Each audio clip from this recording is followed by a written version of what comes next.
Sobat Sehat RSUD Kota Bogor. Kembali lagi bersama kami di podcast Kesehatan RSUD Kota Bogor.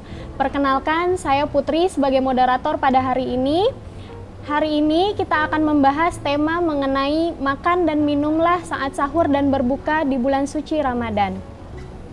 Beberapa hari lagi, insya Allah kita akan menunaikan ibadah puasa Ramadan. Nah, pastinya kita harus tetap menjaga kesehatan ketika saat berpuasa, terutama mengatur pola makan dengan seimbang pada saat berpuasa. Kita akan bahas di sini bersama dokter spesialis gizi klinik kita, yaitu Dr. Rosdiana Rashidi. Assalamualaikum dokter. Waalaikumsalam warahmatullahi wabarakatuh. Gimana dokter kabarnya hari ini? Alhamdulillahirabbil alamin. Diberi kesehatan dan pada kesempatan ini bisa menghadiri podcast. Alhamdulillah. Marhaban ya Ramadan ya dokter. Ya, marhaban ya Ramadan. Langsung saja ya dok ya, kita masuk. Tadi saya sudah menyebutkan terkait tema kita pada hari ini mengenai yaitu makan dan minumlah saat sahur dan berbuka di bulan suci Ramadan. Nah, menurut dokter gimana nih terkait tema tersebut? Nah, Mbak Putri, ini kan sebentar lagi ya kita mau masuki bulan Ramadan. Iya, betul. Sehari apa 2 hari lagi ya? Iya, tanggal 1 kemungkinannya dok ya. Kemungkinannya 1 Maret. Nah, sering sekali atau kita lihat pada saat berbuka puasa ini berlebih-lebihan. Tapi pada saat sahur justru nggak makan. Nah, pada kesempatan ini kita akan membahas bagaimana berbuka dan sahur yang baik sesuai dengan ajaran Islam dan juga sesuai dengan pola gizi seimbang. Menarik nih dok, tadi dokter mention terkait makan dan minum yang dikaitkan dengan ajaran Islam. Emang ada gitu dok kaitannya terkait makan dan minum yang baik dengan ajaran Islam? Boleh dijelaskan dok? Iya, Mbak Putri, kalau Mbak Putri ngikutin ya, di podcast sebelumnya kita udah membahas tentang pola gizi seimbang. Nah, salah satu pilar dari pola gizi seimbang itu adalah keanekaragaman makan. Jadi kita mengkonsumsi dengan keanekaragaman pangan. Nah, di dalam Al-Quran sebenarnya ini juga sudah dijelaskan dalam surah Abasa ayat 24 sampai 28, kemudian dalam surah Yasin juga ada di ayat 72 dan di dalam surah An-Nahl ayat 14. Nah, saya mau minta Mbak Putri untuk dibacakan ya. Nanti kita bisa jelasin satu-satu. Coba boleh, Mbak dokter? Putri ya. Ini ada catatannya udah ada ya? Oke, silakan. Surah Abasa dulu ya dok ya, ayat 24. Mau satu-satu atau sekaligus? Satu-satu nanti kita bahas ya. Taus dulu jangan lupa. Baik. A'udzu billahi minasyaitonir rajim. Bismillahirrahmanirrahim. Falyanzuril insanu ila ta'amih, yang artinya maka hendaklah manusia itu memperhatikan makanannya. Nah, ini Mbak Putri, jadi kita diminta untuk memperhatikan makan kita. Apakah hanya makan begitu aja? Tidak. Tentunya yang ditekankan di sini adalah komposisinya, ya, komposisinya. Nah, komposisinya ini sudah dijelaskan di podcast sebelumnya, yaitu ada sumber karbohidrat, ada protein hewaninya, ada protein nabati, ada sayur, dan ada buahnya. Nah, mungkin bisa dibacakan ayat berikutnya. Oke. Abasa ayat 25. Bismillahirrahmanirrahim. Anna sababnal ma'a sabba, yang artinya sesungguhnya kami telah mencurahkan air dari langit dengan berlimpah. Nah, apa penekanannya di sini? Kita itu bukan hanya diminta untuk memperhatikan makan kita, tapi juga cukupilah kebutuhan air untuk tubuh kita. Nah, nanti akan dijelaskan berikutnya. Silahkan selanjutnya. Pada surah Abasa ayat 26, Tsumma syaqaqnal arda syaqqa, yang artinya kemudian kami belah bumi dengan sebaik-baiknya. Nah, itu kaitannya seperti apa itu, dok? Nah, artinya itu bahwa kelolalah tanah itu, tanamlah berbagai macam kebutuhan untuk manusia. Apakah itu berupa biji-bijian ya, seperti beras atau kacang-kacangan. Nah, semuanya itu termasuk sayur, mayur dan buah-buahan. segala kebutuhan. Nah, itu maksudnya. Kemudian selanjutnya lagi Ayat 27 dan 28 yaitu fa'ambatsna fiha habban wa 'inaban wa qatba, yang artinya lalu kami tumbuhkan padanya biji-bijian, anggur dan sayur-sayuran. Nah, kalau ya di situ dijelaskan lagi ya, sudah lebih rinci lagi. Biji-bijian. Biji-bijian di sini bisa termasuk padi, bisa termasuk gandum. Betul. Nah, ya kan? Nah, kemudian bisa juga ini tadi biji-bijian dan anggur, kacang-kacangan. sayur, iya. Nah, kalau kacang-kacangan bisa kacang tanah, kacang polong, itu sebagai apa? Jadi ini sudah menjelaskan ada sumber karbohidrat dan ada sumber protein nabatinya. Ya, lanjut lagi. Dan sayur dan buah juga tadi ya, Dok ya, karena di-mention anggur dan ya, sayurannya. Ya, coba dibaca selanjutnya.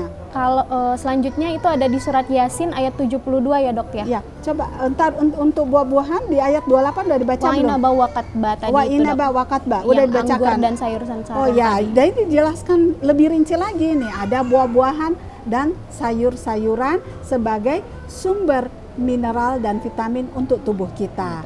Coba dilanjutkan lagi. Pada surah Yasin ayat 72, Bismillahirrahmanirrahim, wa dallalnaha lahum faminha rakubuhum wa minha ya'kulun. Kami menjadikannya hewan-hewan itu tunduk kepada mereka. Sebagian diantaranya menjadi tunggangan mereka dan sebagian lagi mereka makan. Ya. Nah, ini kayaknya kaitannya dengan protein ya, Dok ya, sepertinya ini ya. protein hewaninya. Jadi apakah itu dari daging sapi, daging ayam, bebek gitu ya. Nah, itu kita memang sudah Allah itu sudah menciptakan semua itu sebagai bahan makanan kita. Jadi sebagai protein hewaninya. Ya, lanjut lagi. Pada surah An-Nahl ayat 14 juga menjelaskan terkait wa huwal ladzi sakharal bahra litakulu minhu lahman tariyan wa tastakhriju minhu hilyatan talbasunaha wa taral fulka mawakhira fihi walitabtaghu min fadlihi wa la'allakum tashkurun. Dan dialah yang menundukkan lautan untukmu agar kamu dapat memakan daging yang segar seperti ikan darinya. Dan dari lautan itu, kamu mengeluarkan perhiasan yang kamu pakai. Kamu juga melihat perahu berlayar padanya, dan agar kamu mencari sebagian karunia-Nya, dan agar kamu bersyukur. Artinya apa? Jadi bukan hanya makan daging, bukan hanya makan ayam, tapi kita juga sudah dianugerahi ikan. Jadi jadi itu dikonsumsi dalam sehari-hari kita. Jadi dari ayat surah Abasa tadi 24 sampai 28 sampai terakhir surah An-Nahl semuanya membahas tentang keanekaragaman pangan. Betul. Ya. Nah, itulah sumber-sumber makanan yang sehat. Oke, nanti bisa dilanjutkan di penjelasan berikutnya. Baik, Dokter. Nah, tadi kan sudah dijelaskan nih, Dok, antara makanan dan minuman yang baik itu udah berbagai macam beraneka ragam agar menjadi makanan yang gizi seimbang atau sehat bagi tubuh Ya, kita. betul. Nah, kalau saat berbuka nih, Dok, itu kan biasanya orang banyak, tadi dokter juga udah mention di awal, pada berbuka itu orang pada banyak yang berlebihan gitu untuk makan gitu. Nah, gimana sih, Dok, cara mengatur makan yang baik pada saat berbuka, apalagi dengan ajaran Islam gitu, Dok? Ya, oke. Ini ada suatu hadis yang diriwayatkan oleh Anas bin Malik. Jadi dari hadisnya itu dari Anas bin Malik yang diriwayatkan oleh Tirmizi. Jadi itu mengatakan bahwa prinsipnya saum itu adalah latihan bagi manusia untuk menahan hawa nafsu. Nah, makan itu juga hawa nafsu. Bagaimana kita menahan diri kita untuk tidak makan berlebih-lebihan pada saat berbuka puasa. Karena apa? Kalau ditinjau dari sisi kesehatan, makan berlebih-lebihan pada saat berbuka itu sebenarnya membebani tubuh kita. Nah, terus bagaimana caranya biar nggak berlebih-lebihan? Sebaiknya dimulai dengan nutrisi yang mudah dicerna oleh tubuh kita. Salah satu contohnya itu buah-buahan. Jadi boleh mengkonsumsi buah-buahan. Jadi kalau misalnya pengennya, Dok, saya pengen minumnya jus, nggak masalah di jus. Tapi kalau bisa jangan ada tambahan macam-macam ya. Kayak gula, susu kental manis gitu ya, Dok. Akhirnya nanti ujung-ujungnya berlebih lagi. Atau kalau sesuai sunnah Rasulullah, bahkan bisa menggunakan kurma dengan bilangan yang ganjil, ya dok, ya 3, 5 gitu ya dok ya. Apa yang kita bahas ini untuk kondisi kondisi yang stabil normal yang stabil ya. Jadi artinya tidak ada penyakit-penyakit yang lain. Kalau untuk kondisi penyakit yang lain tentunya akan ada podcast berikutnya untuk kondisi tertentu gitu. Nah, selanjutnya gimana, kapan nih aku makannya gitu loh, betul, kan betul. Gitu. Karena udah lapar nih, udah lapar nih gitu kan. Nah, tadi sudah makan buah. Nah, sebaiknya itu disertai dengan ada minum air putih. Iya, betul. Nah, setelah itu kita sholat maghrib dulu. Sholat maghrib ini gitu ya, bisa setelah 15-20 menit kemudian barulah kita makan yang lengkap. Ya, makan lengkap tadi apa? Ya itu tadi ada sumber karbohidratnya, sumber protein hewani, nabati. Nah, kemudian ada sayur dan buah. Nah, itu baru kita makan yang besar itu. Tujuannya apa? Biar pada salat taraweh nanti nggak ngantuk, dan pada saat setelah selesai taraweh nggak terlalu lapar yang membuat kita makannya lahap lagi padahal sudah mau tidur ya, gitu. Tadi dokter mention ya untuk air nih dokternya. Orang berpuasa itu kan biasanya haus ya dok pasti. Nah, untuk kebutuhan air pada saat berbuka itu cara mengaturnya seperti apa dok? Oh gitu.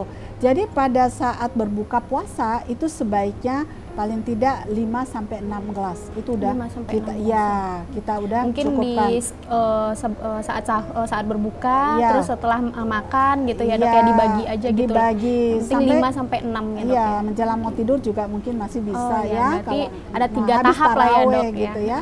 Nah, jadi nggak terlalu kembung banget sama air. Bisa diatur sendiri. Betul, ya? betul. Gimana ininya? Yang penting terpenuhi kebutuhan airnya. Betul. Nah, kebalikannya nih dok, tadi kan pas saat berbuka itu orang-orang pada makannya berlebihan, kebanyakannya, sehingga tertidur pulas mungkin ya, sehingga tidak sahur. Nah, gimana menurut dokter? Apakah sahur itu juga penting untuk tubuh kita pada saat bulan puasa, dok? Iya, tentunya. Nah, dalam salah satu hadis juga nih ya, riwayat Bukhari dan Muslim dari Anas bin Malik radhiyallahu anhu mengatakan bahwa di dalam sahur itu ada barokahnya, gitu loh. Ada barokahnya ya, ini hadis loh. Dan hadisnya riwayat Bukhari dan Muslim. Nah, jadi sebaiknya karena pada saat sahur itu waktunya sempit, maka secepatnya untuk makan langsung dilengkapi kebutuhan seperti tadi, misalnya ada sumber karbohidrat, protein, jadi kayak nasi dan lauk pauk seperti itu. Itu kita langsung makan itu seperti itu. Nah, kalaupun memang waktunya sebaiknya diakhirkan, gitu ya, sunnah Rasulullah juga. Nah, itu diakhirkan waktu makan sahurnya. Nah, ingat lagi bahwa di sini ada kebutuhan air yang perlu kita penuhi. Jadi sebanyak 2-3 gelas. Dan ingat, jangan minum yang membuat kita banyak buang air ya, karena nanti dehidrasi. Contohnya kayak minum kopi, minum teh. Nah, itu sebaiknya dibatasi. Dan juga tidak terlalu makan yang asin-asin, karena itu juga bisa membuat kita haus nantinya. Oke. Baik dokter, berarti intinya sahur itu juga penting bagi tubuh kita ya dok ya, untuk metabolisme kita pada saat berpuasa seharian, agar tidak terjadi dehidrasi. Kita juga harus memenuhi kebutuhan air mineral ya dok ya. Iya gitu Mbak Putri. Ini saya ada titipan pertanyaan dok, ada beberapa ya dok ya, mungkin dokter bisa kita jelaskan nanti ya. Yang pertama yaitu, pada saat berpuasa apakah kita tetap diharuskan beraktivitas fisik atau olahraga nggak ya dok? Kalau ngabuburit gitu bagaimana menurut dokter? Kapan waktunya yang baik dan seperti apa sistem untuk ngabuburit ini atau aktivitas fisik ini yang baik? Gimana dok? Udah bahas ngabuburit nih ya. Karena udah mau masuk Ramadan pasti ngabuburit itu salah satu kebiasaan orang-orang ya dok ya sebelum berbuka. Jadi ngabuburit itu sebenarnya bagus. Itu kan jalan-jalan sore ya. Biasanya jam 4 atau setengah 5 orang itu jalan-jalan. Nah, pada saat itu sebenarnya gula darah kita udah mulai turun, udah mulai terasa lemas gitu ya. Betul. Nah, bagaimana biar tubuh kita itu tubuh kita membuat glukosa lagi untuk tubuh kita. Nah, ini salah satu caranya dengan ngabuburit ini.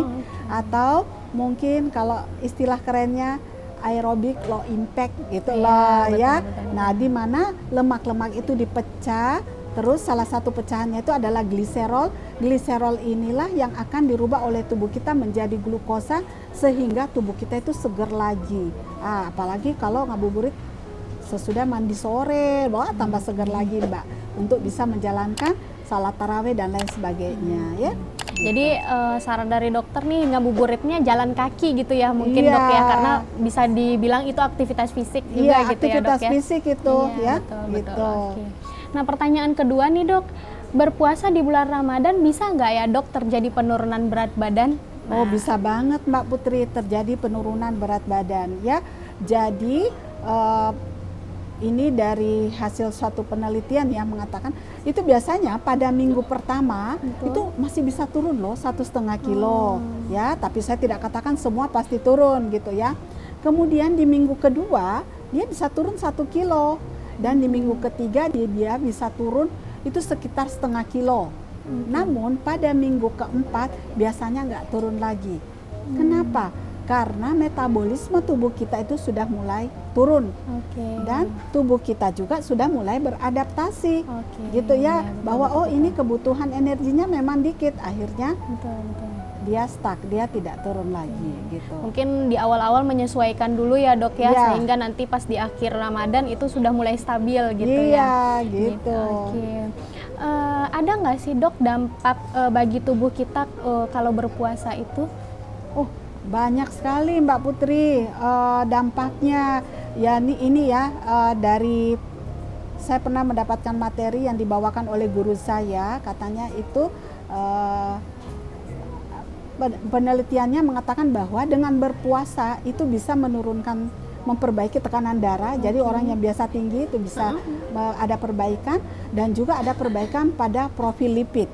Nah, malah ini tadi malam saya catat, ini ada lagi yang saya baca ya, bahwa ada suatu penelitian di Amerika itu oleh Andrea, dia mengatakan bahwa pada 10 hari pertama itu terjadi perbaikan sel-sel sebesar 10%. Kemudian pada 10 hari kedua bisa terjadi perbaikan sel-sel sebanyak 66%. Kemudian 10 hari berikutnya itu bisa terjadi 100%. Nah, penelitian ini juga mengatakan bahwa dengan berpuasa itu meningkatkan kekebalan tubuh dan juga meningkatkan fungsi hormon dan fisiologi tubuh. Nah, pada penelitian yang lain juga itu dilaporkan oleh National College of Naturopathy Medicine, dia mengatakan penelitiannya malah gini, 10 hari pertama itu terjadi pemulihan sel. Kemudian 10 hari berikutnya peremajaan sel. Kemudian 10 hari terakhir itu terjadi revitalisasi. Nah, kemudian di tahun 2003 oleh Michael, itu suatu penelitian, dia mengatakan bahwa dengan berpuasa itu akan membentuk anti-aging. Jadi Mbak Putri yang pengen terus awet muda ya, dok, ya? Rajin-rajin puasa. Setelah Ramadan ini ada apa? Puasa Syawal. Ada puasa Syawal. Ada puasa putih ya, yang 3 hari berturut-turut. Dan jangan lupa puasa Senin Kamis. Insya Allah banyak dok. kesempatan kita untuk terus awet muda ya. Gitu. Berarti puasa ini dampaknya juga cukup bagus ya dok ya buat kesehatan tubuh untuk memperbaiki metabolisme kita yang mungkin tidak terdetoks dengan baik gitu ya dok ya. Pada kegiatan sehari-harinya mungkin dengan berpuasa itu metabolisme kita bisa menjadi bagus lagi gitu ya dok ya. Nah, ada pertanyaan selanjutnya nih dok. Kalau nggak sahur, dampaknya bagi tubuh kita itu seperti apa dok? Wah, nggak sahur ya? Yang paling pertama nggak dapat barokahnya dong. Kan pasti. Tadi kan udah disebutin ya. Nah, yang berikutnya lagi, khawatir terjadi dehidrasi, terus hipoglikemi. Nah, kalau udah seperti ini berarti apa? Produktivitas kita jadi turun. Padahal kita pengen ibadah kita jadi bagus pada saat bulan Ramadan ini, gitu Mbak Putri ya. Ada pertanyaan terakhir nih dok. Nah ini mungkin lebih jauh lagi ya dok ya. Tapi kita mungkin bisa dokter bisa bahas sedikit ya mengenai pertanyaan ini, yaitu bagaimana caranya agar pada saat Lebaran itu berat badan nggak naik drastis gitu dok. Nah mungkin bisa dokter jelaskan. Ini itu belum puasa ya, udah nanya Lebarannya. Betul. Nah, mungkin antisipasi kali dok untuk nanti Lebaran ya. Jadi gini, pada saat Lebaran itu kan makanan banyak.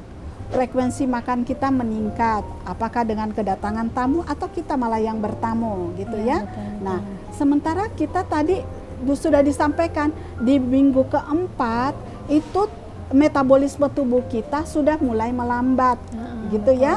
Nah, metabolisme tubuh melambat, kebutuhannya kan sedikit, tapi kita masukinnya banyak. Artinya apa? Yang tadinya kita bisa melakukan penurunan berat badan, paling tidak 3 kilo nih bisa turun, tapi dalam 5 hari Mbak Putri bisa naik juga 3 kilo itu kalau tidak diatur dengan baik. Nah, strateginya bagaimana? Jadi kita mengikuti irama tubuh kita yang masih melambat ini. Jadi di hari Lebaran yang kedua kita sudah bisa melakukan puasa Syawal, lakukan langsung puasa Syawal, paling tidak 3 hari berturut-turut. Nah, sisanya kan biasanya 6 hari tuh ya, sisanya nanti dicicil aja. Gitu, jadi pelan-pelan biar tubuh kita juga nggak langsung naik lagi berat badannya. Jadi diatur dengan sedemikian mungkin juga ya dok ya, mungkin dibantu dengan puasa Syawal atau yang tidak langsung balas dendam setelah Lebaran, semua dimakan gitu ya dok ya. Memang harus tetap memperhatikan makanan juga dengan seperti makan gizi seimbang ya dok ya. Bukan hanya yang dagingnya saja yang banyak, mungkin sayurnya juga, sayur dan buahnya juga diseimbangkan gitu ya. Baik dokter, ada 5 pertanyaan tadi dan dokter juga sudah banyak menjelaskan terkait makan dan minum pada saat sahur dan berbuka di bulan suci Ramadan ini. Apa nih dok yang bisa disimpulkan dari penjelasan dokter tadi? Ya, yang bisa disimpulkan ya bahwa Allah menciptakan berbagai ragam makanan sebagai rahmatan lil alamin. Itu yang paling penting sekali. Kita syukuri apa yang Allah sudah berikan untuk kita, gitu ya. Kemudian tidak ada makanan yang paling lengkap, tapi saling melengkapi. Betul. Gitu loh. Jadi jangan aku nggak mau makan ini, aku nggak mau makan itu, aku takut ini, aku takut itu. Ya enggak, silahkan. Sekarang polanya kan udah ada. Kunci hidup sehat itu kan sudah ada ya dengan pola gizi seimbang. Kemudian yang ketiga selanjutnya, variasikan makanan Anda agar nutrisi tubuh kita tercukupi gitu. Jadi kita jadinya sehat gitu. Ya, jadi intinya kita harus tetap mensyukuri keanekaragaman makanan yang sudah disediakan oleh Allah di muka bumi ini ya dok ya, dengan tetap memenuhi asupan nutrisi tubuh dengan gizi seimbang dan makanan yang bervariasi ya dok ya, karena makanan yang bergizi seimbang itu untuk keluarga yang sehat juga ya dok. Iya, sesuai dengan slogan Hari Gizi Nasional kita pada tahun ini ya dok ya. Gitu. Betul. Sebelum mengakhiri podcast kita hari ini, boleh saya minta ke dokter untuk ada sedikit close statement dok? Close statement ya, close statementnya, raihlah berkah berpuasa di bulan Ramadan dengan membiasakan makan pada saat sahur dan berbuka dengan tidak berlebih-lebihan. Oke, tentunya dengan pola makan yang seimbang. Kemudian selanjutnya, mari kita sambut Ramadan yang penuh berkah ini dengan pola makan yang sehat agar ibadah kita lancar. Nah, selanjutnya mohon maaf lahir dan batin, semoga kita senantiasa mendapatkan hidayah dan diberi kemudahan dalam beribadah. Amin ya robbal alamin. Dan tidak kalah pentingnya ini saya mau menyampaikan bahwa kalau informasi ini benar tentunya datangnya dari Allah, betul. Dan kalau salah itu pasti dari saya. Begitu. Nah, ini Mbak Putri ya, sebelum Mbak Putri mau menutup nih, saya mau menyampaikan materi kita pada hari ini itu saya dapatkan dari guru saya almarhum Dr. Kun Wira Atmaja. Beliau seorang diploma nutrition Beliau Master Science dan spesialis gizi klinik konsultan. Beliau sudah mendahului kita kurang lebih 1 tahun yang lalu. Semoga ilmu ini bisa menjadi amal jariah untuk beliau. Amin. Dan saya minta kepada seluruh pendengar podcast pada hari ini, mohon dikirimkan Al-Fatihah untuk beliau. Bismillahirrahmanirrahim. Alhamdulillahirabbil alamin. Arrahmanirrahim. Maliki yaumiddin. Iyyaka na'budu wa iyyaka nasta'in. Ihdinas siratal mustaqim. Siratal ladzina an'amta 'alaihim ghairil maghdubi 'alaihim waladdallin. Amin. Semoga Allah memberikan tempat yang terbaik untuk Dr. Kungkung Wiraatmaja. Demikian Mbak Putri. Oke, terima kasih banyak dokter. Podcast kita hari ini banyak sekali yang bisa kita dapat dari penjelasan dokter tadi ya mengenai makan dan minum yang baik ya saat puasa maupun di sahur atau berbuka gitu ya dok. Nah Sobat RSUD Kota Bogor, jika mau mendapatkan konseling gizi lebih lanjut bisa datang ke Poli Gizi RSUD Kota Bogor, yaitu Poli Dr. Rosdiana setiap hari apa dok? Senin sampai Sabtu. Senin sampai Sabtu itu jam berapa dok? Jam 9 sampai jam 12 pagi. Oke, Poliklinik Gizi Dr. Rosdiana pada hari Senin sampai Sabtu jam 9 sampai jam 12 siang. Atau bisa konsultasi gizi dengan ahli gizi di pojok edukasi gizi setiap hari Kamis jam 10 sampai jam 12. Saya selaku moderator pada podcast hari ini mengucapkan marhaban ya Ramadan, mohon maaf zahir dan batin. Selamat menunaikan ibadah suci pada bulan Ramadan dengan sehat, puasa aman, ibadah lancar ya dok ya. Amin ya rabbal alamin. Ya. Terima kasih.